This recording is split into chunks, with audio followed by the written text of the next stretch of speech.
Good day po sa lahat mga Lods. Ayan, shoutout po sa ating mga followers dyan, sa aking mga followers na walang sawa pong nanonood kahit ilan lang. Ayan, kapasalamat po ang Lapinig TV po sa inyo. Ayan po, nandito po tayo sa ating sa aming bayan ng Lapinig Northern Samar, dito po mismo sa harap ng aming church. Ayan po ay nagsisilabasan na po yung mga tao dahil sa katatapos lang po ng simba. Ayan po ay ready na po sila para sa pag-iikot o paglibot, pagparid sa aming bayan. Ayan po mga Lods,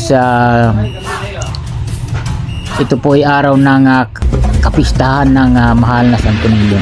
Ayan po. Ayan, nagsisilabasan na po lahat ang mga tao, pati yung mga tribo po, lahat mga tribes ay lumalabas na para sa kanilang formation sa kanilang gaganapin na parade, civic parade po ng buong Lapinig. Ayan po sa lahat po ng aking mga subscribers, maraming salamat po. Nagpapasalamat po ang Lapinig TV po sa inyong lahat. Ayan po. Okay, God bless po sa inyong lahat, sa aking mga subscribers.